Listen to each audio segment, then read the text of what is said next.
সংসারে তো টুকটাক হয়, কিন্তু তারপরেও আমি তার যে আগলে রাখি। আমি রাজমিস্ত্রি কাম করি, এবারে গাছ কাটি, যে আমি কষ্ট করে সংসারটাকে তার উড়িয়ে নিছি, এত কোনো কষ্ট দিছি না।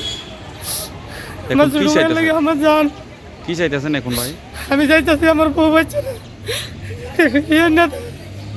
নাইলে আমি নিজেই মারা যাবো।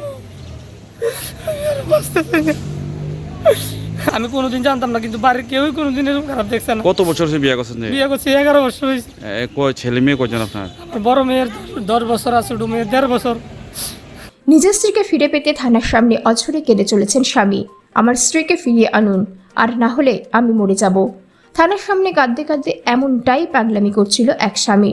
1.5 বছরের সন্তানকে নিয়ে আবারও পালিয়ে গেল এক গৃহবধূ। ঘটনা মেলাঘর থানাধীন তকসাপাড়া এলাকায়।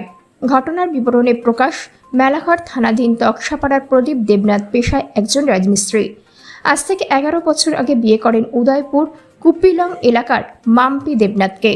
বর্তমানে 10 বছরের একটি মেয়ে ও 1.5 বছরের একটি শিশু রয়েছে।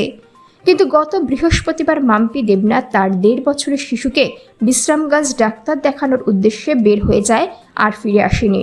স্বামী প্রদীপ দেবনাথ বহু জায়গায় খোঁজাখুঁজির পর না পেয়ে অবশেষে মেলাঘর থানা দ্বারস্থ হলেন।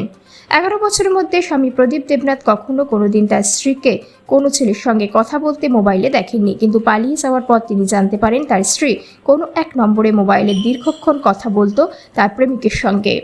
সেই নম্বর এবং কল লিস্ট নিয়ে থানায় হাজির হলেন প্রদীপ দেবনাথ। কান্নায় ভেঙে পড়লেন স্বামী।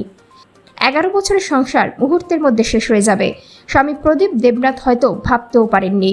হায় রে পরকীয়া, এ সমাজ একেবারে ধ্বংসের দিকে, যেখানে অবিবাহিত যুবক এবং যুবতী পালিয়ে যাওয়ার কথা, আর সেই জায়গায় মেলাঘর থানার প্রতি মাসে 10 থেকে 12টি মামলা লিপিবদ্ধ হয় গৃহবধূ পালিয়ে যাওয়ার। Bureau report, news সমবার্তা।